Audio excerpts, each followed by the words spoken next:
ہمارے لشکر بحر روم کے اس پار اکٹھے ہو رہے ہیں۔ جو مر گئے سو مر گئے، جو زندہ ہیں وہ جانتے ہیں کہ یہ شکست نہیں، دھوکہ تھا۔ تم اپنے خیمے میں واپس جاؤ، لڑکیوں سے کہو کہ خیمے میں نہ پڑی رہیں، بار بار صلاح الدین ایوبی سے ملیں، اس کے سالاروں سے ملیں، بے تکلفی پیدا کریں، مسلمان ہو جانے کا جھانسا دیں۔ آگے وہ جانتی ہیں کہ انہیں کیا کرنا ہے۔ سب سے پہلے تو یہ معلوم کرنا ہے کہ یہ ہوا کیا۔ موبی نے کہا، کیا سوڈانیوں نے ہمیں دھوکہ دیا ہے؟ میں یقین کے ساتھ کچھ نہیں کہہ سکتا، رابن نے کہا۔ میں نے حملے سے بہت پہلے مصر میں پھیلائے ہوئے اپنے جاسوسوں سے جو معلومات حاصل کی تھی وہ یہ ہے کہ صلاح الدین ایوبی کو سوڈانیوں کے 50,000 محافظ لشکر پر بھروسہ نہیں، حالانکہ یہ مسلمانوں کے وائسرائے مصر کی اپنی فوج ہے۔ ایوبی نے آ کر مصری فوج تیار کر لی ہے، سوڈانی اس میں شامل نہیں ہونا چاہتے۔ ان کے کمانڈر ناجی نے ہم سے مدد طلب کی تھی، میں نے اس کا خط دیکھا تھا اور میں نے تصدیق کی تھی کہ یہ خط ناجی کا ہی ہے اور اس میں کوئی دھوکہ نہیں، مگر ہمارے ساتھ ہماری تاریخ کا سب سے بڑا دھوکہ ہوا ہے۔ مجھے یہ معلوم کرنا ہے کہ یہ ہوا کیسے، کس نے کیا۔ میں یہ چھان بین کیے بغیر واپس نہیں جا سکتا۔ شاہ اگست نے بڑے فخر سے کہا تھا کہ میں مسلمانوں کے گھروں کے اندر کے بھید معلوم کر کے ان کی بنیادیں ہلا دوں گا۔ اب تصور کرو موبی، شہنشاہ کے دل پر کیا گزر رہی ہوگی۔ وہ مجھے سزائے موت سے کم سزا دے گا، صلیب کا قہر مجھ پر الگ نازل ہوگا۔ میں سب جانتی ہوں، موبی نے کہا۔ جذباتی باتیں نہ کرو، عمل کی بات کرو، مجھے بتاؤ کہ میں کیا کروں۔ رابن کے اعصاب پر اپنا فرض اور شکست کا احساس اس حد تک غالب تھا کہ اسے یہ بھی احساس نہیں تھا کہ موبی جیسی دلکش لڑکی جس کے ایک ایک نقش اور جسم کے انگ انگ میں شراب کا طلسم بھرا ہوا تھا اس کے سینے سے لگی ہوئی ہے، اور اس کے ریشم جیسے ملائم اور لمبے بال اس کے آدھے چہرے کو ڈھانپے ہوئے ہیں۔ رابن نے ان بالوں کے لمس کو ذرا سا محسوس کیا اور کہا، موبی تمہارے یہ بال ایسی مضبوط زنجیریں ہیں جو صلاح الدین ایوبی کے گرد لپٹ گئیں تو تمہارا غلام ہو جائے گا، لیکن تمہیں سب سے پہلے جو کام کرنا ہے وہ یہ ہے کہ کرسٹوفر اور اس کے ساتھیوں سے کہو کہ وہ تاجروں کے بھیس میں ناجی کے پاس پہنچے اور معلوم کریں کہ اس کے لشکر نے بغاوت کیوں نہیں کی اور یہ راز فاش کس طرح ہوا کہ اس سے فائدہ اٹھا کر صلاح الدین ایوبی نے گنتی کے چند ایک دستے گھات میں بٹھا کر ہماری 3 افواج کا بیڑا غرق کر دیا، اور انہیں یہ بھی کہو کہ معلوم کریں کہ ناجی صلاح الدین ایوبی سے ہی تو نہیں مل گیا اور اس نے ہمارا یہی حشر کرانے کے لیے تو خط نہیں لکھا تھا۔ اگر ایسا ہی ہوا ہے تو میں اپنے جنگی منصوبوں میں رد و بدل کرنا ہوگا۔ مجھے یقین ہو گیا ہے کہ اسلامیوں کی تعداد کتنی ہی تھوڑی کیوں نہ ہو، انہیں ہم آسانی سے شکست نہیں دے سکتے۔ ضروری ہو گیا ہے کہ ان کے حکمرانوں کا اور عسکری قیادت کا جذبہ ختم کیا جائے۔ ہم نے تم جیسی لڑکیاں عربوں کے حرموں میں داخل کر دی ہیں۔ تم نے بات پھر لمبی کر دی ہے، موبی نے اسے ڈرتے ہوئے کہا۔ ہم اپنے گھر میں ایک بستر پر نہیں لیٹے ہوئے کہ بڑے مزے سے ایک دوسرے کو کہانیاں سناتے رہیں۔ ہم دشمن کے کیمپ میں قید اور پابند ہیں، باہر سنتری پھر رہے ہیں، رات گزرتی جا رہی ہے۔ ہمارے پاس لمبی باتوں کا وقت نہیں، ہمارا مشن تباہ ہو چکا۔ اب بتاؤ کہ ان حالات میں ہمارا مشن کیا ہونا چاہیے؟ ہم 7 لڑکیاں اور 6 مرد ہیں، ہم کیا کریں؟ ایک یہ کہ ناجی کے پاس جائیں اور اس کے دھوکے کی چھان بین کریں، پھر کسے اطلاع دیں؟ تم کہاں ملو گی؟ میں یہاں سے فرار ہو جاؤں گا، رابن نے کہا، لیکن فرار سے پہلے اس کیمپ، اس کی نفری اور ایوبی کے آئندہ عزائم کے متعلق تفصیل معلوم کروں گا۔ اس شخص کے متعلق ہمیں بہت چوکنا رہنا ہوگا۔ اس وقت اسلامی قوم میں یہ واحد شخص ہے جو صلیب کے لیے خطرہ ہے، ورنہ اسلامی خلافت ہمارے جال میں آتی جا رہی ہے۔ شاہ ایمرک کہتا ہے کہ مسلمان اتنے کمزور ہو گئے ہیں کہ اب ان کو ہمیشہ کے لیے اپنے پاؤں میں بٹھانے کے لیے صرف ایک حلے کی ضرورت ہے۔ اگر اس کا یہ عزم محض خوش فہمی ثابت ہوا، مجھے یہاں رہ کر ایوبی کی کمزوریاں دیکھنی ہیں اور تمہیں 5 آدمیوں کے ساتھ مل کر سوڈانی لشکر کو بھڑکانا اور بغاوت کرانی ہے۔ نہایت ضروری یہ ہے کہ ایوبی زندہ نہ رہے۔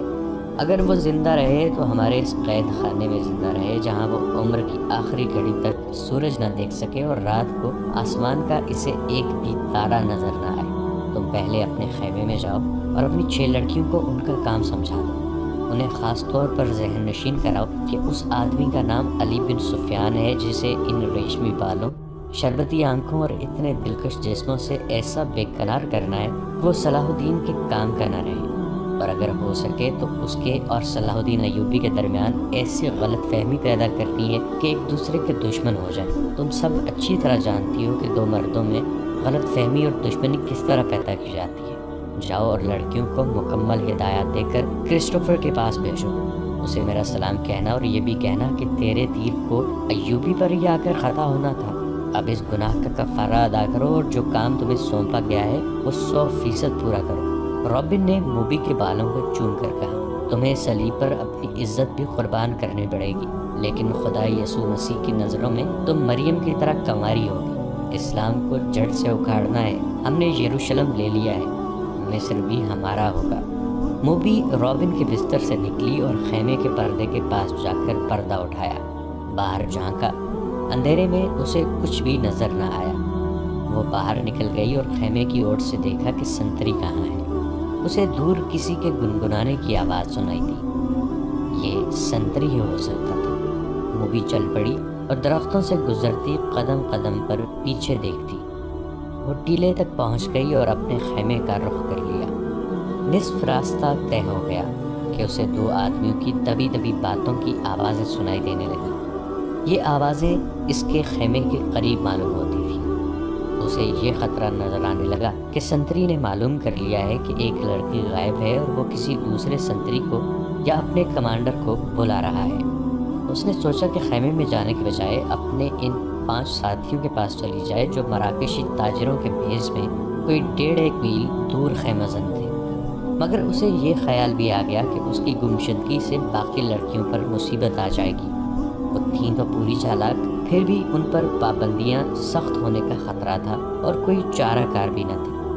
موبی ذرا اور آگے چلی گئی تاکہ 2 آدمیوں کی باتیں سن سکے۔ ان کی زبان وہ سمجھتی تھی۔ یہ تو اس نے دھوکہ دیا تھا کہ وہ سسلی کی زبان کے سوا کوئی زبان نہیں سمجھتی۔ وہ آدمی خاموش ہو گئے۔ موبی دبے پاؤں آگے بڑھی۔ اسے بائیں طرف قدموں کی آہٹ سنائی دی۔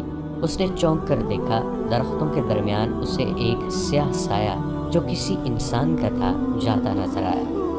اس نے رخ بدل لیا اور ٹیلے کی طرف آنے لگا۔ موبی کوئی خطرہ مول لینا نہیں چاہتی تھی۔ وہ ٹیلے پر چڑھنے لگی۔ ٹیلا اونچا نہیں تھا، فوراً ہی اوپر چلی گئی۔ وہ تھی تو بہت ہوشیار، لیکن ہر انسان ہر قدم پر پوری احتیاط نہیں کر سکتا۔ وہ ٹیلے کی چوٹی پر کھڑی ہو گئی۔ اس کے پس منظر میں ستاروں سے بھرا ہوا آسمان تھا۔ سمندر اور صحرا کی فضا رات کو آئینے کی طرح شفاف ہوتی ہے۔ درختوں میں جاتے ہوئے آدمی نے ٹیلے کی چوٹی پر ٹنمڑ درخت کے تنے کی طرح کا ایک سایہ دیکھا۔ موبی نے پہلو اس آدمی کی طرف کر دیا۔ اس کے بال کھلے ہوئے تھے جنہیں اس نے ہاتھ سے پیچھے کیا۔ اس کی ناک، سینے کا ابھار اور لمبا لبادہ تاریکی میں بھی راز کو فاش کرنے لگا۔ یہ آدمی رات کے سنتریوں کا کماندار تھا۔ وہ آدھی رات کے وقت کیمپ کی گشت پہ نکلا اور سنتریوں کو دیکھتا پھر رہا تھا۔ یہ سنتریوں کی تبدیلی کا وقت تھا۔ کماندار اس لیے زیادہ چوکس تھا کہ سلطان ایوبی 3 سالاروں کے ساتھ کیمپ میں موجود تھا۔ سلطان ڈسپلن کا بڑا ہی سخت تھا۔ ہر کسی کو ہر لمحہ خطرہ لگا رہتا تھا کہ سلطان رات کو اٹھ کر گشت پر آ جائے گا۔ کماندار سمجھ گیا کہ ٹیلے پر کوئی لڑکی کھڑی ہے۔ اسی شام کمانداروں کو خبردار کیا گیا تھا کہ صلیبیوں نے جاسوسی اور تخریب کاری کے لیے لڑکیوں کو استعمال کرنا شروع کر دیا ہے۔ یہ لڑکیاں صحرائی خانہ بدوشوں کے بحروب میں بھی ہو سکتی ہیں اور ایسی غریب لڑکیوں کے بھیس میں بھی جو فوجی کیمپوں میں کھانے کی بھیک مانگنے آتی ہیں، اور یہ لڑکیاں اپنے آپ کو مغویہ اور مظلوم ظاہر کر کے پناہ بھی مانگ سکتی ہیں۔ کمانداروں کو بتایا گیا تھا کہ آج 7 لڑکیاں سلطان کی پناہ میں آئی ہیں جنہیں بظاہر رحم کر کے مگر انہیں مشتبہ سمجھ کر پناہ میں لے لیا گیا ہے۔ اس کماندار نے یہ احکام سن کر اپنے ایک ساتھی سے کہا تھا، اللہ کرے ایسی کوئی لڑکی مجھ سے پناہ مانگے، اور وہ دونوں ہنس پڑے تھے۔ اب آدھی رات کے وقت جب سالار کیمپ سو رہا تھا، اسے ٹیلے پر ایک لڑکی کا ہیولا نظر آ رہا تھا۔ پہلے تو وہ ڈرا کہ یہ چڑیل یا جن ہو سکتا ہے۔ اس نے نئے سنتری کو لڑکیوں کے خیمے پر کھڑا کر کے اسے بتایا تھا کہ اندر 7 لڑکیاں ہیں۔ اس نے پردہ اٹھا کر دیکھا تو دیے کی پیلی روشنی میں اسے 7 بستر نظر آئے تھے۔ ہر لڑکی نے منہ بھی کمبلوں میں ڈھانپ رکھا تھا۔ سردی زیادہ تھی۔ اس نے اندر جا کر یہ نہیں دیکھا تھا کہ 7 بستر خالی ہیں اور اس پر کمبل اس طرح رکھے گئے ہیں جیسے ان کے نیچے لڑکیاں سوئی ہوئی ہیں۔ اسے معلوم نہیں تھا کہ ساتویں لڑکی ٹیلے پر اس کے سامنے کھڑی ہے۔ وہ کچھ دیر سوچتا رہا کہ اسے آواز دے یا اس تک خود جائے، یا اگر وہ جن چڑیل ہے تو اس کے غائب ہونے کا انتظار کرے۔ تھوڑی سی دیر کے انتظار کے بعد بھی لڑکی غائب نہ ہوئی، بلکہ وہ 2-3 قدم آگے چلی اور پھر پیچھے کو چل پڑی اور پھر رک گئی۔ کماندار، جس کا نام فخر المصری تھا، آہستہ آہستہ ٹیلے تک گیا اور کہا، کون ہو تم؟ نیچے آؤ۔ لڑکی نے ہرن کی طرح چوکڑی بھری اور ٹیلے کی دوسری طرف اتر گئی۔ فخر کو یقین آ گیا کہ کوئی انسان ہے، جن یا چڑیل نہیں۔ وہ تن و من مرد تھا۔ ٹیلا اونچا نہیں تھا، وہ لمبے لمبے ڈگ بھرتا ٹیلے پر چڑھ گیا۔ ادھر بھی اندھیرا ہی تھا۔ رات کی خاموشی میں اسے لڑکی کے قدموں کی آہٹ سنائی دی۔ وہ ٹیلے سے دوڑتا اترا اور لڑکی کے پیچھے گیا۔ لڑکی اور تیز دوڑ پڑی۔ فاصلہ بہت تھا، لیکن فخر مرد تھا، فوجی تھا اور چیتے کی رفتار سے دوڑ رہا تھا۔ ٹیلے کے پیچھے اونچی نیچی زمین، خشک جھاڑیاں اور کہیں کہیں کوئی درخت تھا۔ بہت سا دوڑ کر فخر المصری نے محسوس کیا کہ اس کے آگے تو کوئی بھی نہیں۔ اس نے رک کر ادھر ادھر دیکھا۔ اسے اپنے پیچھے اور بہت بائیں لڑکی کے قدموں کی آہٹ سنائی دی۔ وہ تربیت یافتہ لڑکی تھی۔ جہاں اسے حسن اور شباب کے استعمال کی تربیت دی گئی تھی، وہاں اسے فوجی ٹریننگ بھی دی گئی تھی اور خنجر زنی کے داؤ پیچ بھی سکھائے گئے تھے۔ وہ ایک درخت کی اوٹ میں چھپ گئی تھی۔ فخر آگے گیا تو وہ دوسری طرف دوڑ پڑی۔ یہ تعاقب آنکھ مچولی کی مانند تھا۔ فخر کو اندھیرا پریشان کر رہا تھا۔ موبی کے قدم خاموش ہو جاتے تو وہ رک جاتا۔ قدموں کی آواز سنائی دیتی تو وہ دوڑ پڑتا۔ غصے سے وہ باولا ہوا جا رہا تھا۔ اس نے یہ جان لیا کہ یہ کوئی جوان لڑکی ہے۔ اگر بڑی عمر کی ہوتی تو اتنی تیز اور اتنا زیادہ نہ بھاگ سکتی۔ تعاقب میں فخر 2 میل فاصلہ طے کر گیا۔ موبی نے جھاڑیوں اور اونچی نیچی زمین سے بہت فائدہ اٹھایا۔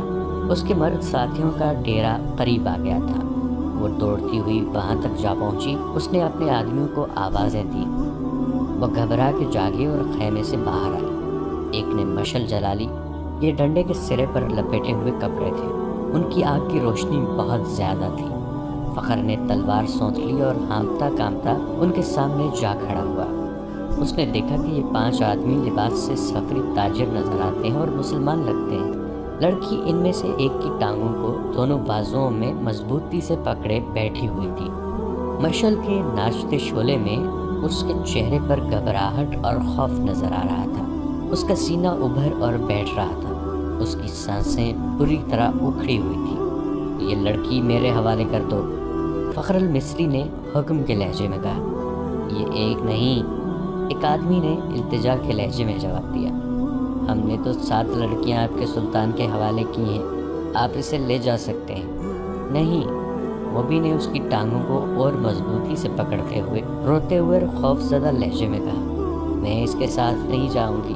یہ لوگ عیسائیوں سے زیادہ وحشی ہیں۔ ان کا سلطان انسان نہیں، سانڈ ہے، درندہ ہے۔ اس نے میری ہڈیاں بھی توڑ دی ہیں۔ میں اس سے بھاگ کر آئی۔ کون سلطان؟ فخر نے حیران سا ہو کے پوچھا۔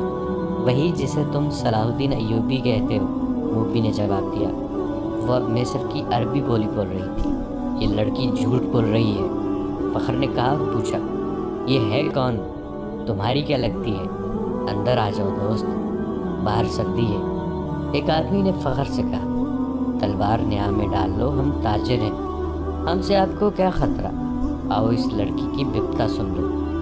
اس نے آہ بھر کے کہا، میں آپ کے سلطان کو مرد مومن سمجھتا تھا، مگر ایک خوبصورت لڑکی دیکھ کر وہ ایمان سے ہاتھ دھو بیٹھا۔ وہ باقی 6 لڑکیوں کا بھی یہی حشر کر رہا ہوگا۔ ان کا یہ حشر دوسرے سالاروں نے کیا ہے، موبی نے کہا۔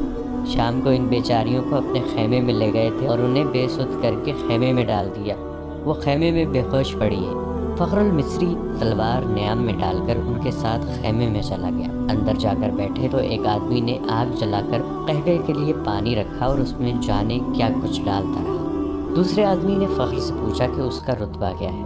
اس نے بتایا کہ وہ کماندار اور عہدیدار ہے۔ انہوں نے اس کے ساتھ بہت سی باتیں کی جن سے انہوں نے اندازہ کر لیا کہ یہ شخص عام قسم کا سپاہی نہیں اور ذمہ دار فرد ہے، ذہین اور دلیر بھی ہے۔ ان لوگوں میں سے ایک نے، جو کرسٹوفر تھا، فخر کو 7 لڑکیوں کی بالکل وہی کہانی سنائی جو صلاح الدین ایوبی کو سنائی تھی۔ انہوں نے فخر کو یہ بھی بتایا کہ سلطان ایوبی نے ان کے متعلق کیا کہا تھا۔ ان لڑکیوں نے سلطان کو یہ پیشکش بھی کی تھی کہ وہ اپنے گھروں کو تو واپس نہیں جا سکتی اور عیسائیوں کے پاس بھی نہیں جانا چاہتی، اس لیے وہ مسلمان ہونے کو تیار ہیں، بشرطے کہ کوئی اچھے رتبوں والے عسکری ان کے ساتھ شادی کر لے۔ ہم نے سنا تھا کہ سلطان صلاح الدین ایوبی کردار کے لحاظ سے پتھر ہیں۔ ہم ہر روز سفر پر رہنے والے تاجر ہیں، انہیں کہاں ساتھ لیے پھرتے۔ انہیں سلطان کے حوالے کر دیا گیا، مگر سلطان نے اس لڑکی کے ساتھ جو سلوک کیا وہ اس کی زبانی سن لو۔ فخر المصری نے لڑکی کی طرف دیکھا تو لڑکی نے کہا، ہم بہت خوش تھیں کہ خدا نے ہمیں ایک فرشتے کی پناہ دی ہے۔ سورج غروب ہونے کے بعد سلطان کا ایک محافظ آیا اور مجھے کہا کہ سلطان بلا رہا ہے۔ میں باقی 6 لڑکیوں کی نسبت ذرا زیادہ خوبصورت ہوں۔ مجھے توقع نہیں تھی کہ تمہارا ایوبی مجھے بری نیت سے بلا رہا ہے۔ میں چلی گئی۔ سلطان ایوبی نے شراب کی سراہی کھولی، ایک پیالہ اپنے آگے رکھا اور ایک مجھے دیا۔ میں عیسائی ہوں، شراب 100 بار بھی ہے۔ بحری جہاز میں عیسائی کمانداروں نے میرے جسم کو کھلونا بنائے رکھا ہے۔ صلاح الدین ایوبی کوئی نئی چیز نہیں تھی، لیکن ایوبی کو میں فرشتہ سمجھتی تھی۔ میں اس کے جسم کو اپنے ناپاک جسم سے دور رکھنا چاہتی تھی، مگر وہ ان عیسائیوں سے بدتر نکلا جو مجھے بحری جہاز میں لائے تھے، اور جب ان کا جہاز ڈوبنے لگا تو انہوں نے ہمیں ایک کشتی میں ڈال کر سمندر میں اتار دیا۔ ان میں سے کسی نے ہمارا ساتھ نہیں دیا۔ ہمارے جسم نچڑے ہوئے تھے اور ہڈیاں چٹکی ہوئی تھیں۔ خدا نے ہمیں بچا لیا اور اس آدمی کی پناہ میں پھینک دیا جو فرشتے کے روپ میں درندہ ہے۔ مجھے سلطان نے ہی بتایا تھا کہ میرے ساتھ کی باقی 6 لڑکیاں اس کے سالاروں کے خیموں میں ہیں۔ میں نے سلطان کے پاؤں پکڑ کر کہا کہ میرے ساتھ شادی کر لو۔ اس نے کہا کہ اگر تم مجھے پسند کرتی ہو تو شادی کے بغیر تمہیں اپنے حرم میں رکھ لوں گا۔ اس نے میرے ساتھ وحشیوں کا برتاؤ کیا، شراب میں بدمست تھا۔ اس نے مجھے اپنے ساتھ لے ڈالیا۔ جو ہی اس کی آنکھ لگی میں وہاں سے بھاگ گئی۔ اگر میری بات کا اعتبار نہ آئے تو اس کے محافظوں سے پوچھ لو۔ اس دوران ایک آدمی نے فخر کو قہوہ پلایا۔ ذرا سی دیر بعد فخر کا مزاج بدلنے لگا۔ اس نے نفرت سے قہقہہ لگایا اور کہا، ہمیں حکم دیتے ہیں کہ عورت اور شراب سے دور رہو، اور خود شراب پی کر راتیں عورتوں کے ساتھ گزارتے ہیں۔ فخر محسوس ہی نہ کر سکا کہ لڑکی کی کہانی محض بے بنیاد ہے، اور نہ ہی وہ یہ محسوس کر سکا کہ اس کا مزاج کیوں بدل گیا ہے۔ اسے حشیش پلا دی گئی تھی۔